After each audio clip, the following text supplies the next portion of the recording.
Hello, hi everyone. Hello guys. Good to see you. Sorry, I've been having a lot to do and a lot going on. Last night I did not go live because Nick, whose name here is Mikola, not was, he's still in Ukraine, but he's visiting Kyiv for a month. He's here to learn, I was about to say English, but he's British, so no, he's not learning English. He's here to learn Ukrainian. And he's going to be here for a month. I think I've said that already.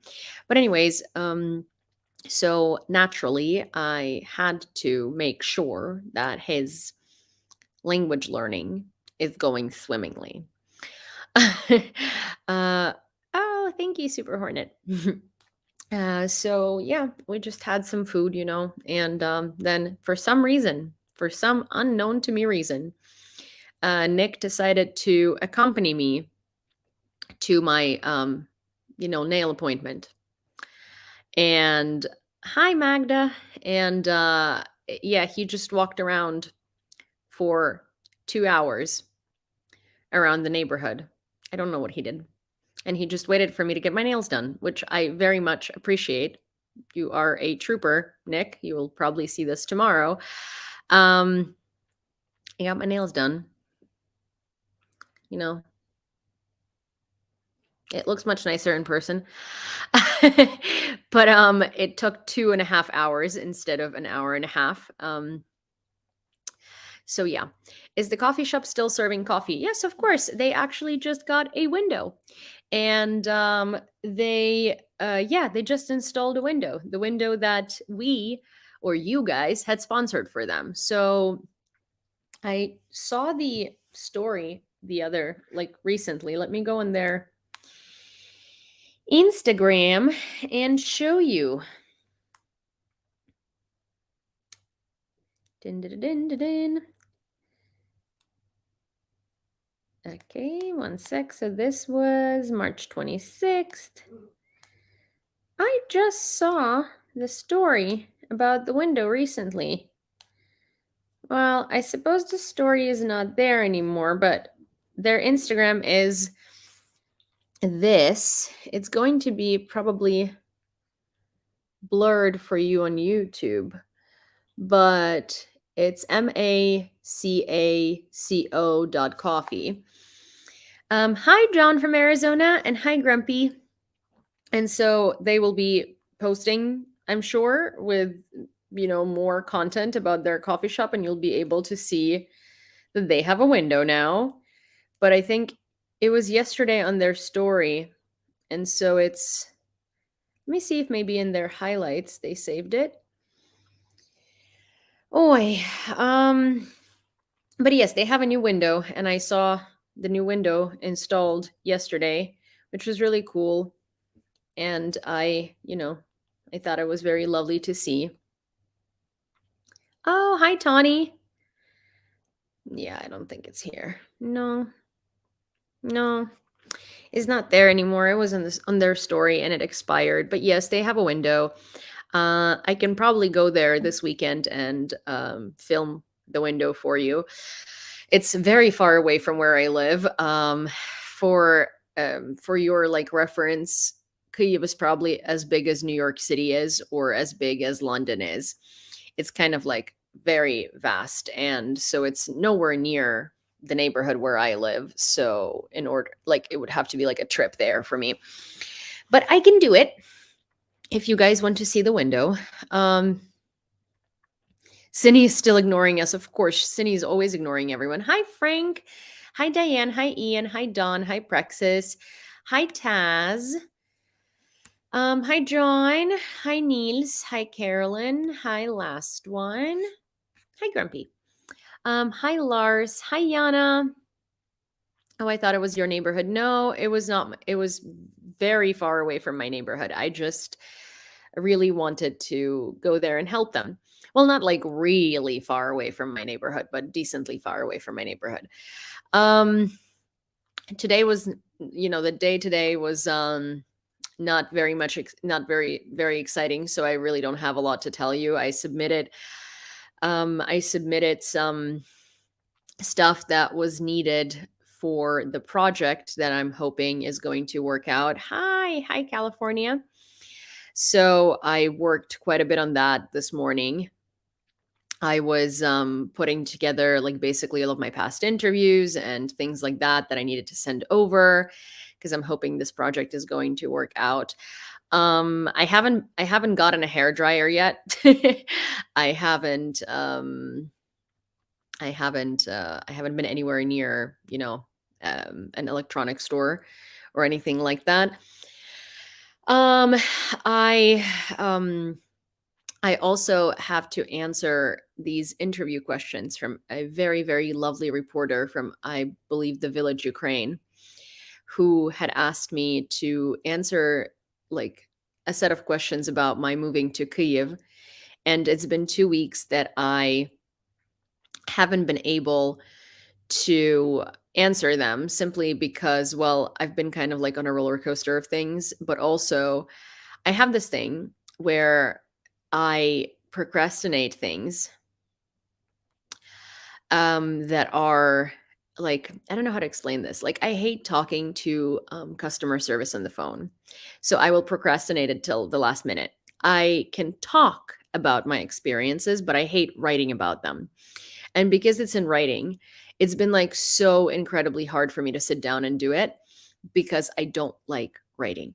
And so, I mean, I've also been busy, but at the same time, like I could have probably stayed up until, I don't know, I could have stayed up yesterday instead of the live, and I could have done it.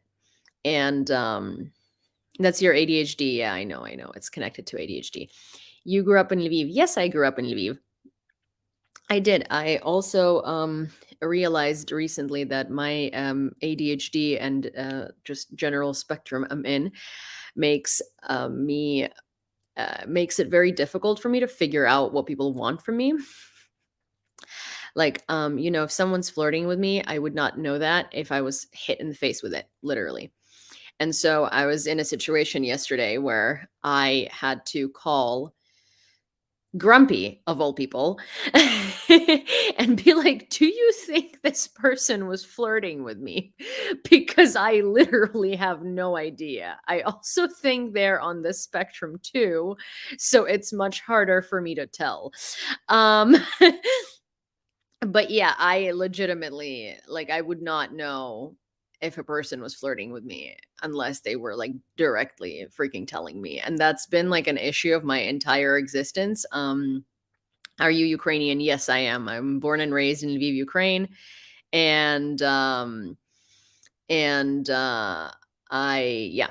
Well, I am because so you called Grumpy, not me. Yes, I called Grumpy. Grumpy answers more often than you do. So Magda, I'm assuming you're gonna say that ADHD is not uh, on the spectrum. That's why I'm not on the spectrum. But mm, I am not saying that ADHD is why I'm on the spectrum. I also find it very incredibly like weird that you would I know that ADHD is its own thing. Thank you. I thanks. I do have a degree in abnormal psychology. Thank you very much. I also do know that the reason why I'm saying that is not because of ADHD, and I find it very strange that someone would be telling me whether I am on the spectrum or whether I'm not. I also feel like nobody would willingly just be classifying themselves. Um, like, what the fuck? Genuinely, I'm just so fucking confused right now. Um, it, like, yes, I do have massive ADHD. I also have I have massive ADHD. That's not the only thing that that's different about, I guess, the way my brain works. Thank you very much. And I don't feel like I need to be sitting here and explaining this to people. But I find it very odd that somebody would be telling me what I am on and what I'm not on. So I'm just gonna skip this and go ahead and I don't know, finish this conversation by saying that yes, I have a really difficult time telling people's intentions and emotions in a lot of ways, like unless they're very evident. Yeah, I know. That's exactly what it is. Thank you, Emily. But yeah, I also like just FYI, I appreciate people trying to explain ADHD versus like autism to me. I have a bachelor's degree in psychology. And like I don't mean it in like I just find it very funny. I like do I do understand quite a fair bit about all of these things. Anyways, also because like I kind of have to live with it, so I got to understand things about it. And I wish that, medicine I wish that psychology and psychiatry was way more developed in Ukraine. Um, developed in Ukraine when I was a kid, because that would have like really helped me with a lot of the things that I was going through that I thought were making me like I don't know, like bad or wrong or yeah. Anyways, I feel like that would have been very helpful. I also actually shared a story on Patreon this morning and with a picture, but I guess I'm going to share the story here again. Some of you might have heard it, but my dad's father died when I was in fifth grade. And I mostly know of him from stories from my dad and my grandma, not through interactions with him. And the reason for that is because when I was a kid, every time that I would like spend time with him, I would afterwards come home and I would throw like a massive fit and I would be hysterical and I would tell my parents that I never ever want to see him again. My grandpa was a very difficult person, and understanding it now, like looking back at it now, I believe that my grandpa was quite severely autistic and that people just very much misunderstood him and didn't know how to work with it. So, for instance, he would pick me up by my legs and like swirl me, right? Or like just like do these things, and he would do it to like for so long that like the blood flow to my brain would be like literally hurting me, and I would ask him to stop, and he would not understand why I want it to stop, because like people like kids find it fun, so this is supposed to be fun, why am I not having fun? And so these types of things, like he was a cartographer, and his days were literally the same every day. Like he would wake up at 5:30 a.m. He would go and read his newspaper for exactly 15 minutes. He would go like and I don't know, like shower, blah blah, for another like 30 minutes. He would have his breakfast. He would do whatever it is that he would need to do, and like everything was really structured. He would walk to work. He would leave home at exactly the same time every day.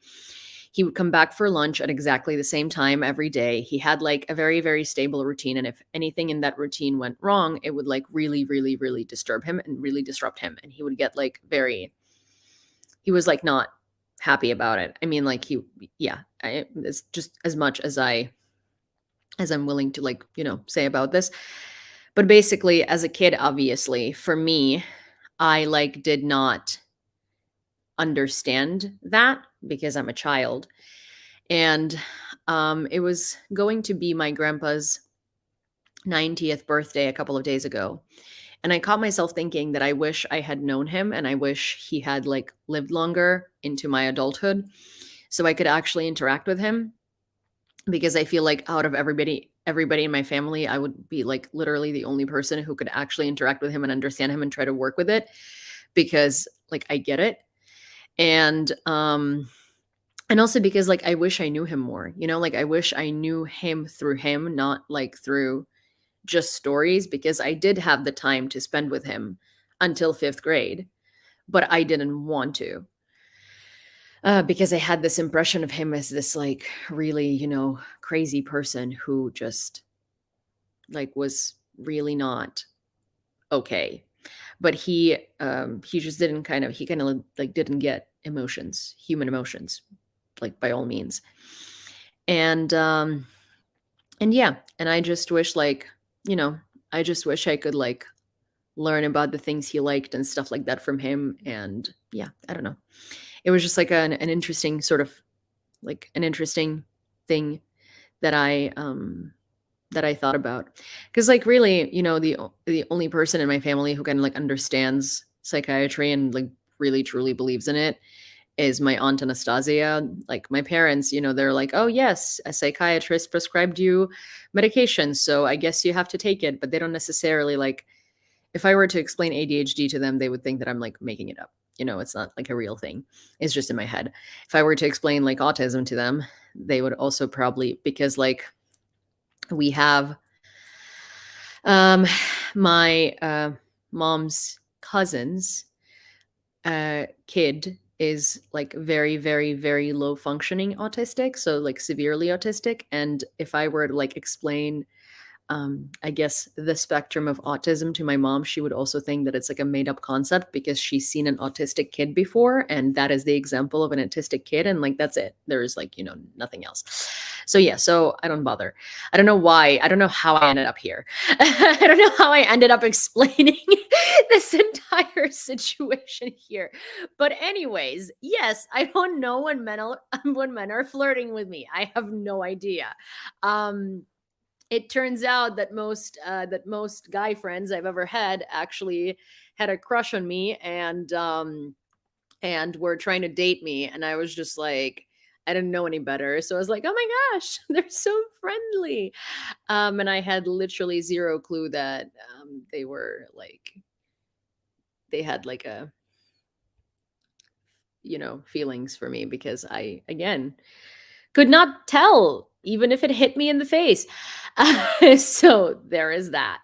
We love it. Well, we started with one topic and it developed into another one. Yes, welcome to my brain. That's how it works every day.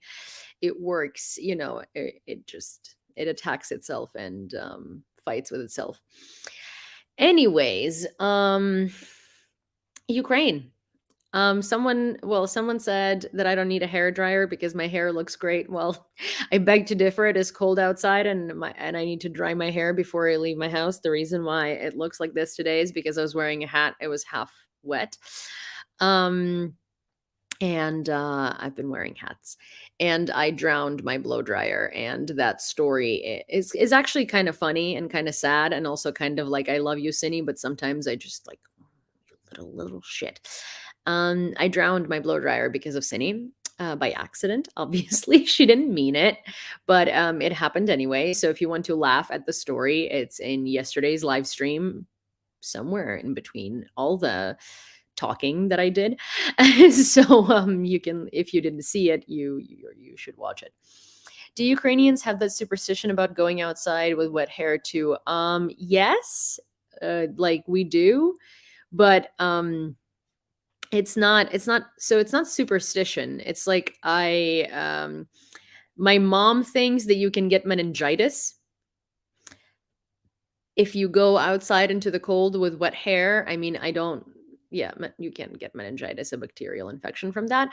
But most Ukrainian parents do think that. You can though, like, you can get a cold and stuff like that because like, your scalp is like wet and stuff.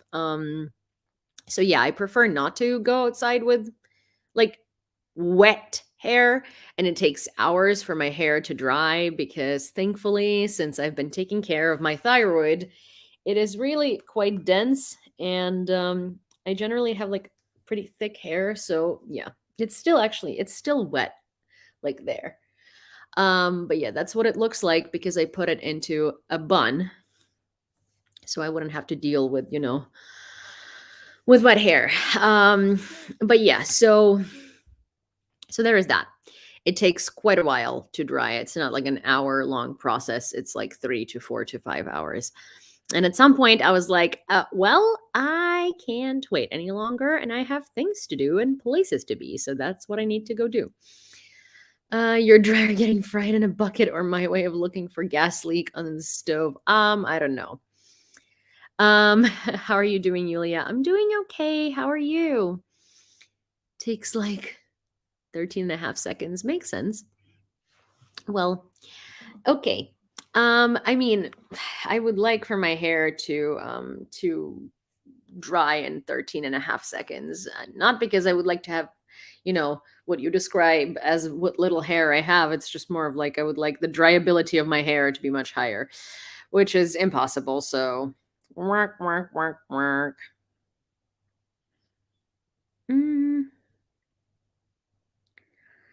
Okay. We're gonna start on the news. There are quite a few interesting things that happened today. I am going to like try and go over it pretty fast because I do hope I can go to bed at 2. I've been like going to bed at an okay-ish time. Hi, Archer. Lately, so I would like to keep that. But explosions have rocked Kharkiv as the city comes under attack by Shahed drones. Mayor Tarakhov reported sightings of Shahed drones targeting residential buildings, both private homes and multi-apartment complexes. Hi, Paul. Tragically, 3 rescuers were killed in a second following a strike. The attacks by Russian forces have primarily targeted civilian infrastructure. They've also been doing double taps. Oh, hi, Brandy. Double taps are meant to get rid of first responders, because what Russians do is they strike a residential building, first responders come, and they strike again in order to kill the first responders. So yeah, that's fun. Also, a friend of mine who lives in Kharkiv had sent me a picture of what he had seen not far away from where he was. Sent me a photo, and I want to show it to you because it's not a photo from the news. It's a photo from my friend, and that's a consequence of an attack on Kharkiv, and that's very close, like nearby where the friend was. And well, my reaction was Jesus fucking Christ, and he said it's just Kharkiv. And that's how people live. And it's been so normalized for them, and they find it so routine that they don't necessarily get fazed by it anymore. And that's, I think, is one of the worst things to realize. Also, Russians have been updating their Iranian Shaheds to fly faster, so it's much harder to take them down. And someone says Kharkiv needs air defense. Yes, it does. But no matter what air defense it has, no matter, like, even if we put the most modern, most amazing air defense systems in Kharkiv, the problem is that it's so close to Russia's border. It's 30 kilometers away from Russia, that it's incredibly difficult to shoot down enemy missiles.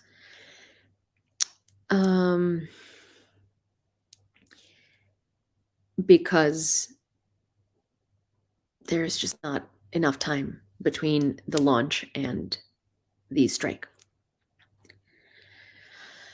Do you know which neighborhood Metro Holodna Hora is located in? I used to stay in an apartment next to that station. No, I don't know. I really don't know.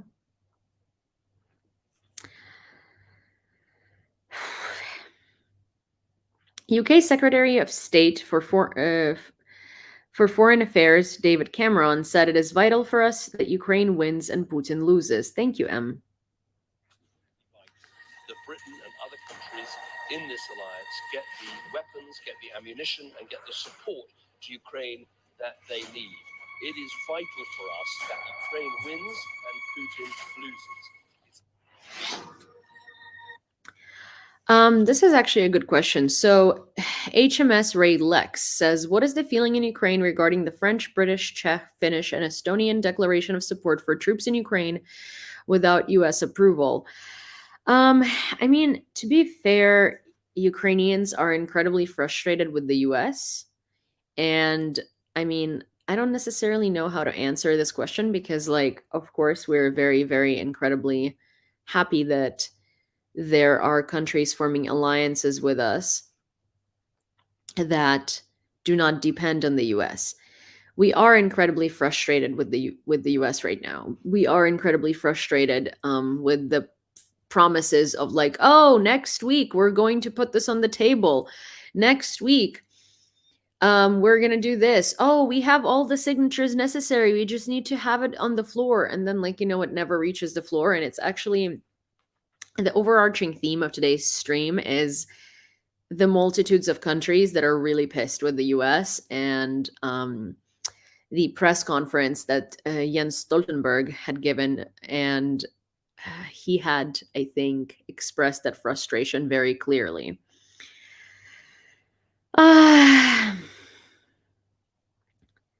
One second, let me also see. Peter Sziarto, the head of Hungary's Ministry of Foreign Affairs, declared Hungary's opposition to increasing NATO's coordinating role in supplying arms to Ukraine and providing military training. He stated that Hungary would not participate in planning, operations, or financing related to these activities. The primary goal of the government is to safeguard Hungary from becoming embroiled in a conflict in a neighboring country.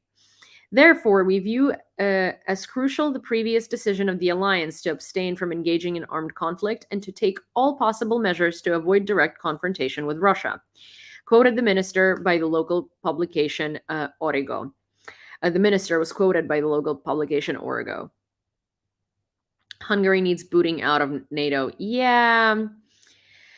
Yeah, for sure. I mean, we've talked about it so many times. I only kind of like report on what Hungary says because they do say it, and I feel like it's necessary just so we don't forget how big of a um how big of a problem and a piece of shit Hungary is, but at the same time, like I think that what they're doing is incredibly damaging, and it is insane to me that there is not a procedure to boot a member out of NATO and out of the EU when they behave consistently for such a long time the way that Hungary does, and they're betraying the interests of the alliance. Not gonna happen. I know it's not gonna happen. Oh, hello. Hi, Nastya. My aunt Anastasia is over there in YouTube comments. France has stated that it lacks information regarding Ukraine's involvement in the terrorist attack at Crocus City Hall and urges Russia to cease using the incident as a pretext for escalation, declared Defense Minister Sébastien Lecornu. I mean, there is no, it's not that they're lacking evidence. There is no evidence that could possibly tie Ukraine to the terrorist attack at the Crocus Mall. So ISIS-K had taken responsibility for it, and ISIS-K is a segment of ISIS in Russia, and they're primarily targeting Russia. So Russia is incredibly racist and Islamophobic, so it's not uncanny. Also, because of Russia's actions in Syria. Привет, Ivanka. And they don't take responsibility for something like that unless they did it. There were lots of conspiracy theories that it's like, oh, the US paid them to do it. Like, they don't do things at the order of the US. They also don't do things at the order of non-Muslim countries. Like, it's a terrorist organization, and also a terrorist organization that literally hates everything Western. So yeah, no, the West has nothing to do with this. Also, Iran has warned Russia about this terrorist attack, and so did the US. And the US allegedly gave Russia the address where it was going to happen. So priorly, I said that it could have been the same thing as the terrorist attacks on the apartment buildings in order to justify the war in Chechnya. So I mean, we now have the confirmation that ISIS-K took responsibility, but we also have a lot of evidence that Putin and his government allowed it to happen. Like, Moscow is such a surveilled city that there is zero chance that this would have happened if they didn't want it to. I mean, it took police an hour to even show up, and there were police special forces across the street. It's their headquarters. There is a lot of evidence that points to the fact that they definitely let it happen. And obviously, they're letting it happen to justify war with Ukraine. And they're trying to tie Ukraine as the perpetrator into it. You'd be surprised at the shady things the US has done. I wouldn't be surprised at the shady things the US has done. But it's not about the US. It's about the fact that ISIS does not take orders from the US by any means and would not be taking money from the US. It's like terrorist organizations exist because they're very ideological. And money does not rule over ideology. Ideology rules over money. And so that's just, there is nothing there that could tie the US to an organization that is a terrorist ideological organization that hates the US. Thank you. Thank you, Mandy. And also, hi, Chad. Good to see you. NATO Secretary General Stoltenberg had announced that discussions regarding the establishment of a multi-year support fund for Ukraine are underway in collaboration with the Ukrainian side. Oh, thank you, Em. Stoltenberg further explained that Stoltenberg further explained that the concept of a new fund under NATO's auspices was deliberated with President Zelensky previously, and more recently with Foreign Minister Kuleba. He emphasized that the fund represents a component of NATO's endeavors to transition support to a more sustained and stable framework, encompassing security assistance, training, and financial backing. Also, the Moscow terrorist attack would not benefit the US in any way. Exactly. Hi, Stephen. And do you think Macron will assist Ukraine by sending soldiers? No. At this stage, absolutely not. Kuleba addressed Stoltenberg's proposal for a support fund for Ukraine, expressing his appreciation for the intention to assist Ukraine. However, he emphasized that for the plan to be effective, it must entail the allocation of fresh funds rather than simply redistributing existing commitments. If this specific initiative materializes, it's imperative that it consists of new funds totaling 100 billion, he remarked. Estonian President Karis emphasized that Western countries should refrain from imposing limits on the assistance they offer Ukraine. Hi, Nato. Karis highlighted that given Russia's unrestricted aggression against Ukraine, it is crucial for Western nations not to restrict aid to Ukraine. Furthermore, he stated his belief that Ukrainian strikes and military targets within the territory of the Russian Federation are justified under international law. They are. Kharkiv after the night shelling. Mayor Ihor Terechov has reported that the number of casualties from the Shahed attacks has risen to 12 people. Among the wounded is an emergency medical nurse who responded to the initial strike by the occupiers and was injured during a subsequent attack. Tragically, 3 employees of the State Emergency Service and a 69-year-old woman were killed in the attack. The responders were killed by the second Russian attack. And there is this video that I'm sure you must have seen because it went quite viral, and it was of a young firefighter who was crying at the site of a night attack minutes after Russian terrorists killed his father, a 52-year-old rescuer. Vladislav Lohinov devoted his life to working in the fire service. His son, Volodymyr, followed his father's example and became a firefighter and worked as a guard chief at a neighboring fire station. On that hellish night, immediately after the first explosions, father and son and their colleagues went to the site of the attack. Vladislav and Volodymyr were working next to each other, just a few houses away. When a powerful explosion occurred, the son immediately realized that it had most likely hit where his father was, reported Ihor Klimenko, Minister of Internal Affairs. And I'm going to show you the video. It is quite devastating. It's been all over the internet because it's really, really sad. And both the father and the son worked in the rescue services, and in the among the first responders. The son is a firefighter. His dad was rescuer from DSNS. DSNS is the Rescue Services of Ukraine. And it's just very, very sad to see so much suffering and so much evil and just so much sadness.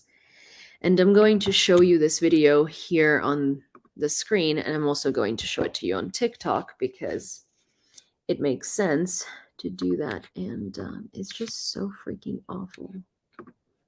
It is horrendous.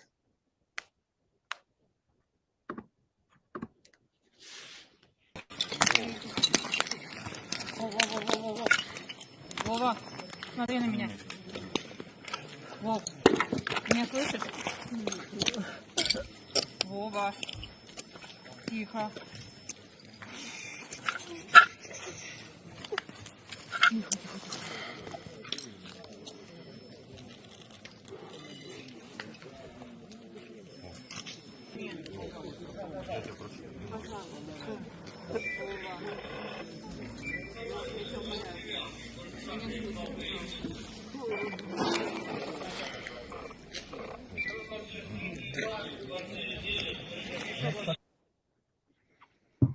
Yeah. That's what Kharkiv looks like every night. It's just that, we get to see some of these stories, but we don't get to see all of them. And this type of thing happens every evening. And it happens to multiple families. And this type of thing happens every day, multiple times, all over Ukraine, to multiple different families. We just don't get to see each one of them, and we don't get to hear about every single death.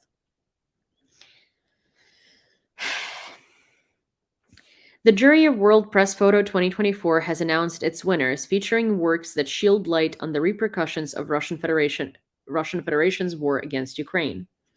Among the recipients is photojournalist Yulia Kochetova, who received an award for her interactive project titled War is Personal, which integrates photos, drawings, correspondence, and audio to convey the human impact of conflict. Additionally, German photographer Johanna Maria Fritz was considered for her photographs depicting the aftermath of the flooding following the explosion of the Kakhovka hydroelectric power plant. And here are her photos. This has happened last year, and everybody had already forgotten about it. But the consequences of this are still there. And they're being suffered every day. We don't think about everyday situations that occur in the lives of average Ukrainians, even not at the front line, even not in the frontline cities. So, for instance, here's a little anecdote. When I moved to Kyiv and rented this apartment, I quickly found out that I cannot drink water from tap here, nor can I really use it for anything. I had to get a replacement shower head with a filter in it, and my dad, who works with water and water filtration systems, he installed a reverse osmosis system in my apartment for water. And the reason for that is this. I don't know if you're going to see this on camera, but in the last, I believe, 2 years, according to the people according to my dad and the people that work in water business, the water in Kyiv had become 17 times worse. So You're probably not going to see this on camera. It looks normal to you. And this is a particularly clean batch, but most of the water in this building is literally yellow. Like, I can't take a bath because when the water fills up, it's yellow. Some days it's better, some days it's worse, but it's not suitable for drinking. And provided that my dad works in water, I can tell you that it's not suitable for anything. Why has the water index dropped so significantly? Well, because there have been multiple hydroelectric systems that have been blown up. Also, so much money goes into the war effort that maintaining filtration systems is very difficult. The water in Kyiv comes from Dnipro. Dnipro is not a very clean river. That's our water source. So there need to be extensive filtration systems. And before the war, obviously, it was much easier to maintain. Right now, it's much harder. So yeah, the water index has dropped 17 times. Are we talking Flint, Michigan, and Kyiv? I don't know if we have gotten Flint level, but you know what? It's somewhere there. The water tastes like death. Like, genuinely. It tastes disgusting. Is the water filtration better in Lviv? Yeah, it's better in Lviv for sure. But so again, I grew up in a family of a person who works with water and water filtration. So heavy metals and sediment, like, there's a lot in there. So I grew up in a family of someone who works with water, and I would never drink tap water in general. I don't even do it in New York because here's the thing, like, the city filtration systems might be good, but if you live in an old building and your pipes are bad, by the time that water gets to you, it's still garbage. So I am not, I wouldn't risk it. But I have a water filter, like not a professional water filter, but one of those like Brita kinds, but from Philips. And it takes days to actually filter the water. And I have to run it a couple of times. That's how bad the water is. So like a regular, a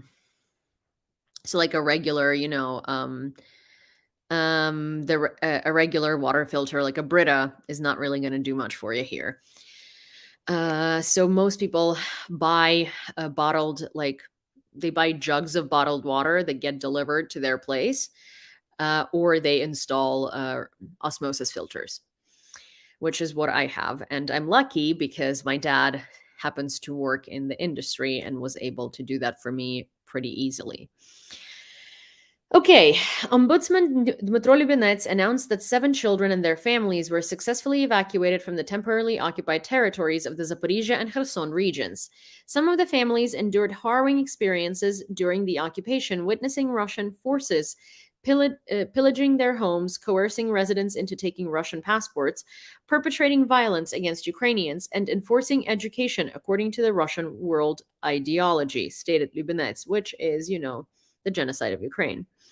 He further explained that families with teenage boys left the temporarily occupied territories to prevent their children from being conscripted into the Russian army in the future.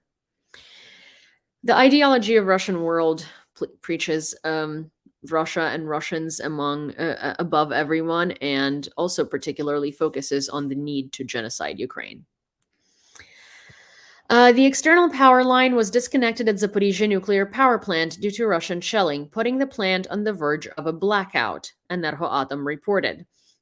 If the last line of connection goes down, Zaporizhia NPP will be on the verge of another blackout, which is a violation of the plant's safety operation. Heroyam slava. Latvia is preparing a new package of military aid for Ukraine, totaling 1 million euro for drones and 10 million euro for shells. So this one was actually fascinating, really disappointing, and angering.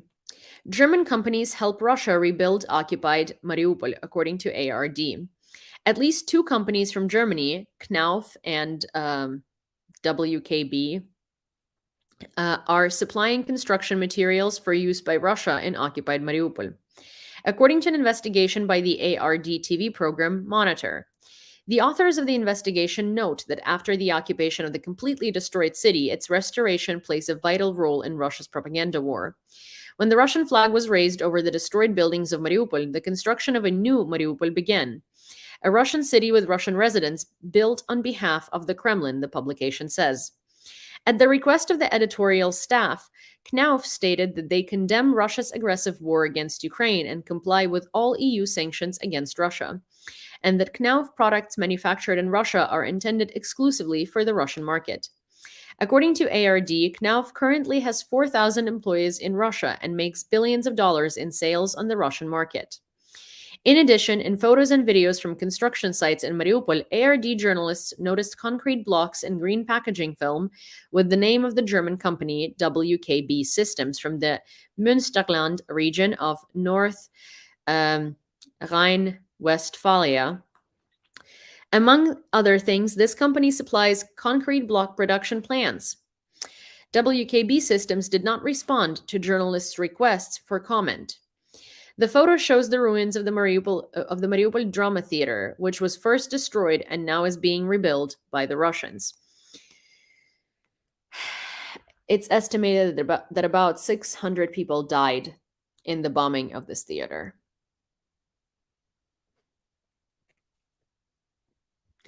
And it is really, really, really incredibly infuriating when companies put profits over and it's not even morals at this point. It's profits over just decency. The voting on aid to Ukraine in the US Congress may be postponed for several weeks. Bloomberg reports that a vote in the US House of Representatives on military aid to Ukraine could take place at least in mid-April or later as Speaker Mike Johnson seeks ways to soften opposition from Republicans. Yeah, Mike Johnson wants to soften opposition. Sure. Johnson's spokesman, Taylor Halsey, said the Speaker's promise of quick action wasn't intended to convey a specific deadline and that Johnson is sounding out members from across the party on a plan. Halsey declined to further describe the Speaker's consultations.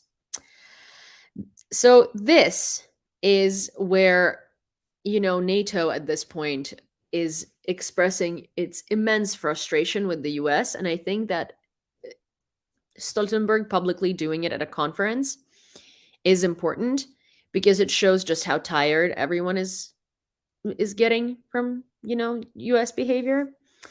The US Congress constantly tells me that they have a majority to approve aid to Ukraine, but this has not yet been realized into a decision. Every day of delay in the US decision to provide more support to Ukraine has consequences on the battlefield. This is one of the reasons why Ukrainians are forced to save artillery ammunition, why it is difficult for them to resist Russian forces, which outnumber them and have extraordinary military power. The NATO Secretary General said, according to him, NATO members are responsible for making decisions and providing Ukrainians with ammunition to resist Russian invaders. In recent weeks, I have met with senators and members of the House of Representatives, and they assured me that there is a significant majority in Congress in support of aid to Ukraine. So the question now is to turn this majority into a vote and a firm decision, and this is exactly what we're all waiting for, and we are waiting for it urgently, the NATO secretary emphasized. And it's, that's the thing. It's like everyone is so tired of the US saying that